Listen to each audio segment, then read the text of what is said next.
Hey guys, I have 109 subscribers. Let's talk about that for like 10 seconds. I am so excited. Thank you so much for subscribing. You guys are just beautiful. I love it. I love it so much. I promised you that I would come back on. That was like 12 hours ago.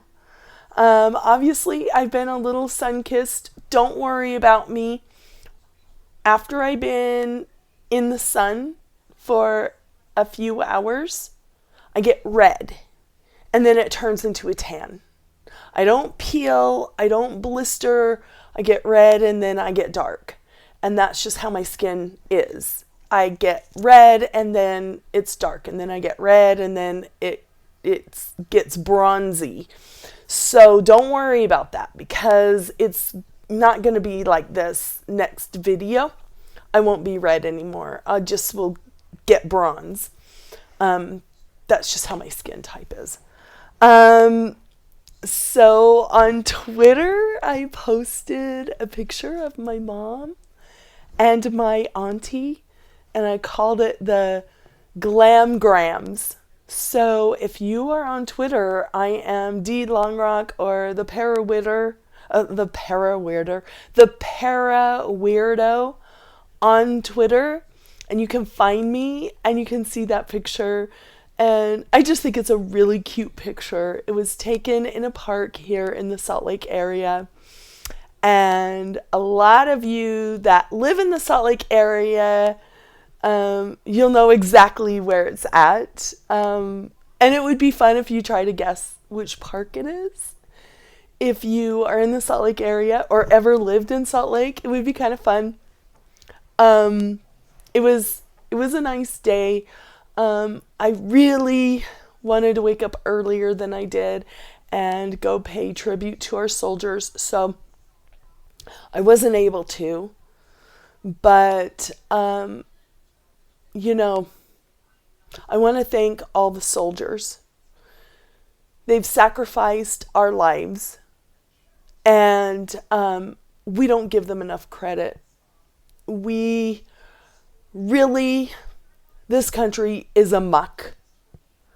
I don't want to talk politics, but this country is a muck. But I still feel it is better than other countries that I've lived in. And I won't name those countries just because it's not fair to the people that live in other countries. But any soldier, thank you for your sacrifice. Thank you for your service. My daddy is a Vietnam vet. And when he came home, he got off of a ship in San Diego.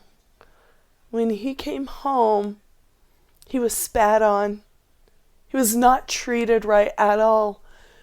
And it's really painful to hear for me to hear stories of what the soldiers and their families have gone through.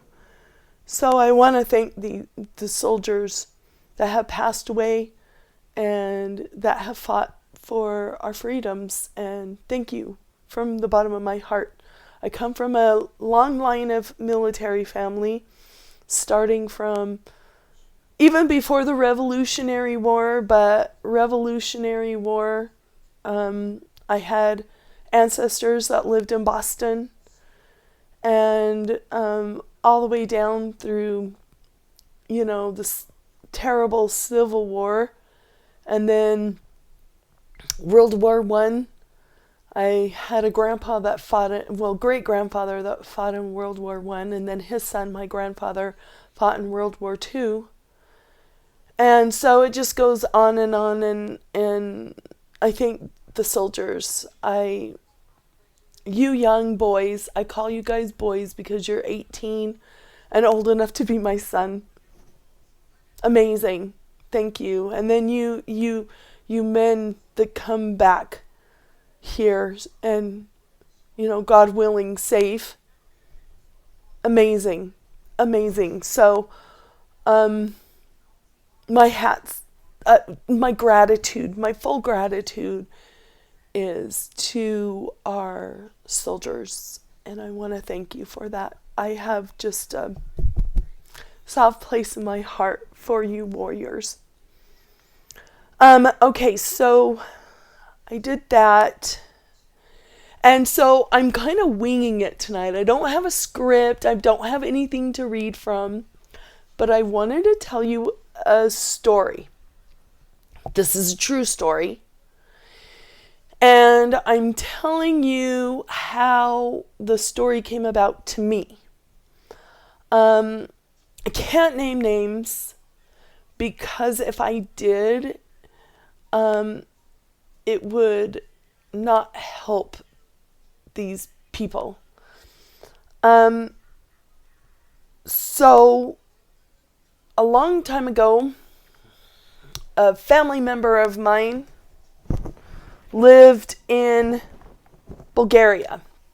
My ancestors come from the Slavic regions, and mostly, and then Northern Europe, and then the smaller part of my DNA comes from like everywhere else in Europe. So I'm 100% Europe. Even though my mom, oh my gosh, anyway. And so anyway, that's another story. But I have some family members that are from Bulgaria. I love them. They are dear to my heart, and that's why I'm protecting them.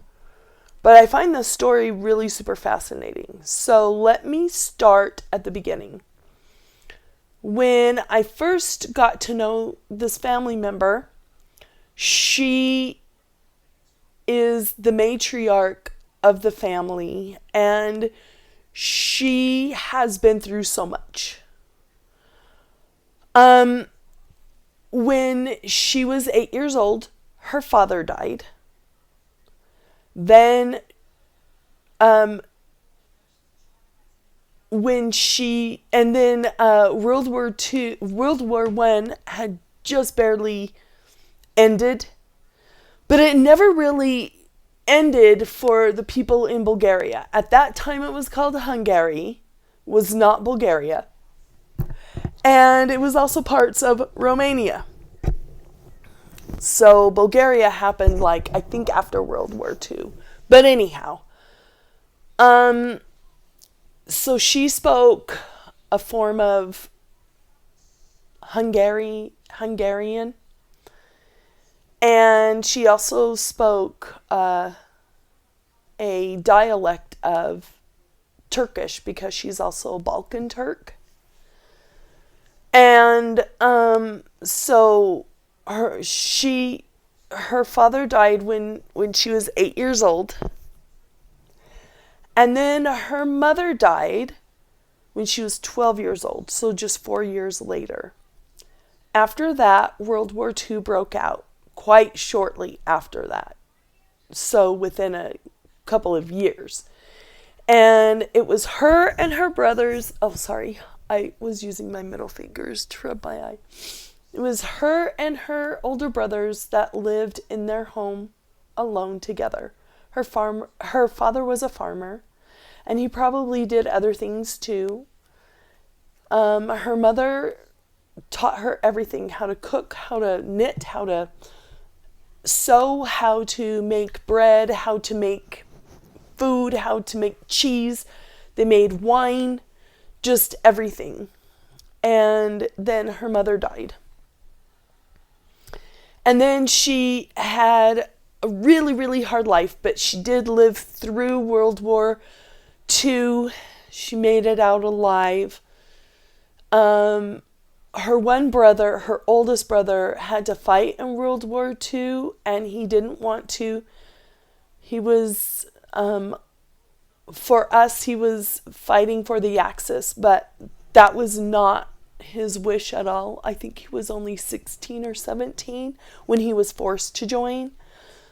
And then she had an older brother that was 14. So, I mean, this was young kids in a house by themselves, and their grandmother lived about maybe a mile away from them, in the next farm over. And so they would get visits a lot from their grandma. And so then she got married. By the time she was, I think, in her 30s, she started having children. She had 3 children. Eventually landed in Turkey, and that's where I met her. And this woman, just incredible. She's still alive. I think she's probably, I'm not sure, but I think she's probably 103 or 100, anywhere between 100 and 103. She's just amazing. She's a warrior woman, let me tell you. So when I met her, I started asking her, well, how did your mom die? And she just told me she had a stomach ache, and then she fell asleep and died with a stomach ache. And she told me that a lot. And I always felt like, well, maybe she had appendicitis, maybe, something. And she always stuck to that story. Now, it's not that she's lying. It's just that she's very private, and she's never really spoken about how her mother died over the past, she's never said anything to other family members. So fast forward to, I was watching Hellier back in 2018. I watched it in 2018, and I've watched it like 7 times since. But I was talking to a family member about it, and the family member at first was kind of laughing about goblins. In Arabic and Turkish, goblins are called jinn. A lot of things are called jinn that we classify, we have. But anyway, they classify them as jinn. And so I was on the phone with this family member in Turkey, and I was saying how this other family member was making fun of, I don't want to say making fun of me, but teasing me, like, haha, whatever, blah, blah, blah. And this family member said, I don't know why this person is laughing, because I have to tell you something. So, and I was telling her about Hellier. I was saying, this series that I'm watching is just really resonating with me. It's answering a lot of my questions about other things. And she said, okay, so let me tell you this story. Now that you believe now you believe this. So in Bulgaria, they have goblins. Goblins in Bulgaria are really difficult to see whether they're goblin or not, because some goblins in Bulgaria can show up as either a young woman or an old-looking hag, or something in between. And so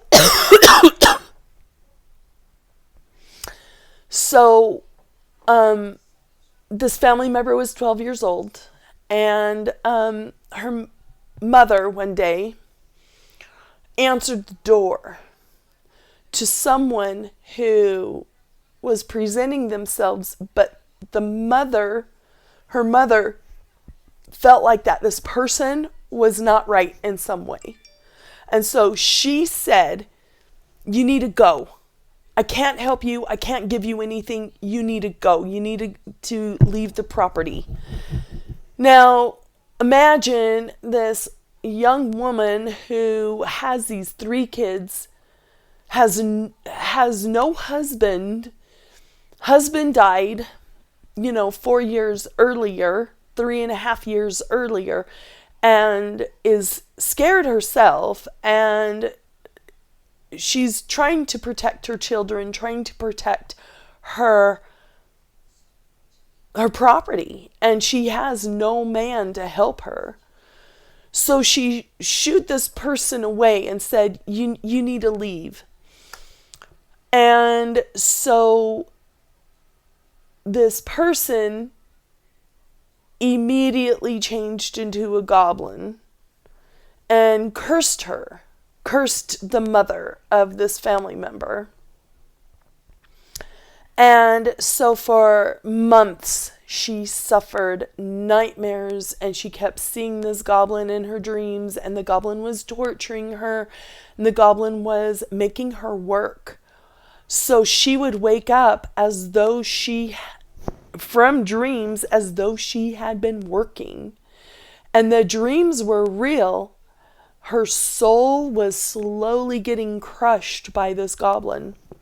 Now, another thing that I found out is that in these Slavic countries, Bulgarian being one of them, and a lot of Eastern European countries, they will put a piece of iron inside the baby's crib so that goblins don't either get them or abduct them, or so that the fairies don't change them into changelings.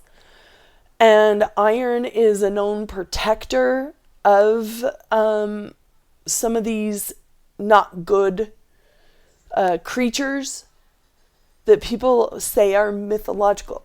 So she told me, this is how my mom died. This is how, not her mom, her grandma. This is how my mom's mother died.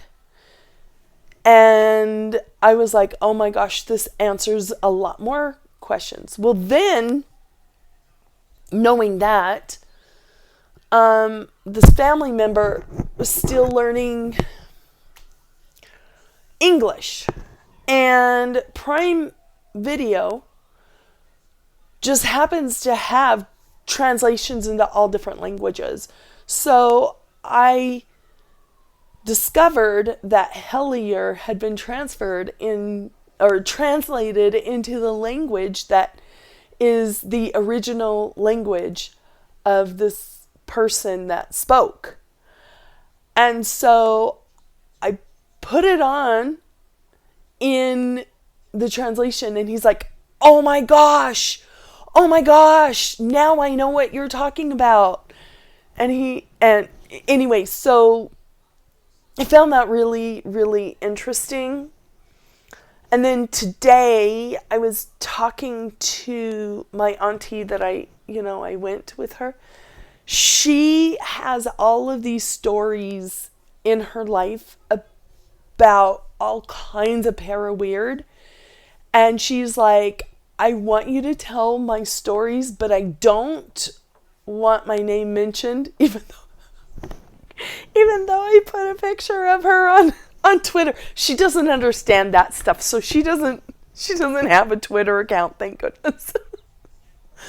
But the picture is so cute. Anyway, and so I'm also just really excited that I'm going to have more stories, because she really wants her stories out. She just wants to remain anonymous, and she wants me to tell her stories. And today she was telling me about a whole bunch of them. And it was really fascinating. It was really amazing. And so I'm really excited to share with you some more things, some more stories and stuff. So I'm going to end it tonight with,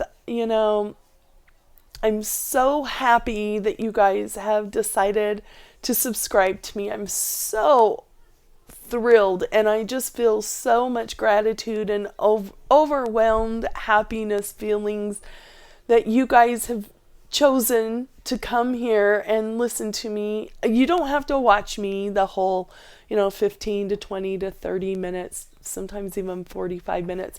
of me talking. I don't mind you doing your dishes, or I don't know, maybe you're a truck driver or something like that, but or I don't know, maybe you like watching me talk. I don't know anybody that would. My kids hated it. No.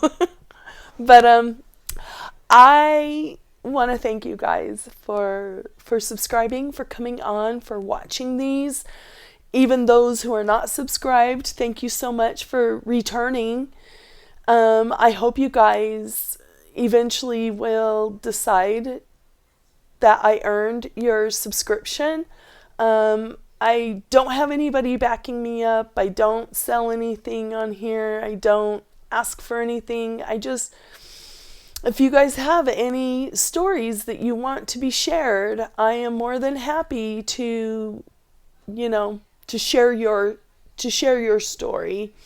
So with that, my email address is theparaweirdo@gmail.com. And I'll spell that out for you just in case. It is THE, all one word, THEPARAWEIRDO@gmail.com. And you can always find me there. And I am so happy to discuss, whatever's on your mind about whatever happened to you. It can be a story about an angel. It can be anything that you want to be shared. I'm willing to give your name. I'm willing to not give your name. I'm willing to, use a pseudonym. Just don't make potty word names. Okay? Thanks. Anyway, have a wonderful, wonderful week, and I will see you next week. Take care. Ciao, guys.